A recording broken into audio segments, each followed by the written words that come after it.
ఏపీకి తెలంగాణ బాకీ చాలానే ఉంది. విభజన జరిగి 10 ఏళ్లు గడిచినా బాకీలు మాత్రం అలానే ఉన్నాయి. మరోవైపు ఏపీ అప్పులు చేస్తూ వడ్డీలు కడుతూ నానా తిప్పలు పడుతోంది. షెడ్యూల్ 9, 10లో పేర్కొన్న ప్రకారం తెలంగాణలో ఉమ్మడి ఆస్తులు అన్నీ ఉన్నాయి. వాటిని ఏపీ తెలంగాణ కలిసి పంచుకోవాలి. వాటి విలువను కట్టి ఆ మేరకు ఏపీకి మొత్తం ఇవ్వాలి. ఇది చూస్తే ఏకంగా 1,00,000 కోట్ల పైమాటగానే ఉంటుందని అంచనా.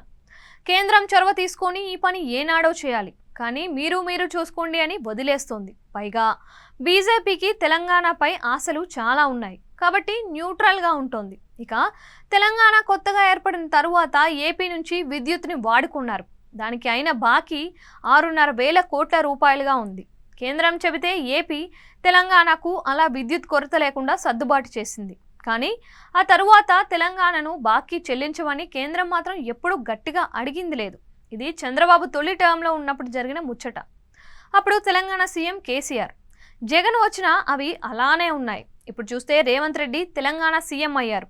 ఏపీలో చూస్తే చంద్రబాబు సీఎంగా ఉన్నారు. దాంతో ఈ ఇద్దరి మధ్య మంచి సాన్నిహిత్యం ఉంది. దాంతో తెలంగాణ బాకీలను వరుస పెట్టి చంద్రబాబు వసూలు చేయగలరా అన్న చర్చ సాగుతోంది. రేవంత్ రెడ్డి కూడా ఏపీకి సాయం చేయడానికి ముందుకు వస్తారా అని కూడా అంతా అనుకుంటున్నారు.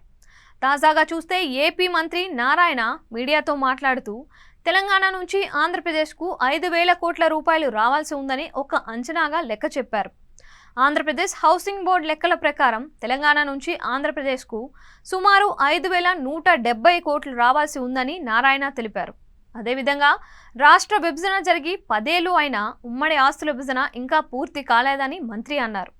ఉమ్మడి ఆస్తుల విభజనతో పాటుగా న్యాయస్థానాల్లో ఉన్న ఉమ్మడి ఆస్తులకు సంబంధించిన కేసులు త్వరగా పరిష్కారమయ్యేలా చర్యలు తీసుకోవాలని మంత్రి అధికారులను ఆదేశించారు. ఇదిలా ఉంటే ఆంధ్రప్రదేశ్ తెలంగాణ జనాభా ప్రాతిపదికన ఆస్తులు అప్పులు పంపిణీ చేసుకోవాలని రాష్ట్ర పునర్విభజన చట్టంలో ఉందని నారాయణ గుర్తు చేశారు. ఇప్పటికైనా ఆస్తుల విభజనకు కేంద్రం పూనుకోవాలని ఆయన కోరుతున్నారు. అయితే కేంద్రం ఎంతవరకు ఈ విషయంలో జోక్యం చేసుకుంటుందో అందరికీ తెలుసు. పైగా చంద్రబాబు, రేవంత్ రెడ్డి ఇద్దరు గురు శిష్యుల బంధంతో ఉన్నారు కాబట్టి చొరవ చేసి బాబు రేవంత్ రెడ్డిని ఒప్పించి ఏపీకి న్యాయం జరిగేలా చూడాలని అంటున్నారు. అది జరిగితే ఏపీకి భారీ ఊరట లభిస్తుందని అంచనా వేస్తున్నారు. మరోవైపు చూస్తే జూలై నెలలో బాబు రేవంత్ రెడ్డి ఒక కార్యక్రమం ద్వారా తొలిసారి భేటీ కాబోతున్నారు. ఆ భేటీలో ఈ అంశాల మీద చర్చిస్తే బాగుంటుందని భావిస్తున్నారు. చూడాలి మరి ఏం జరుగుతోందో.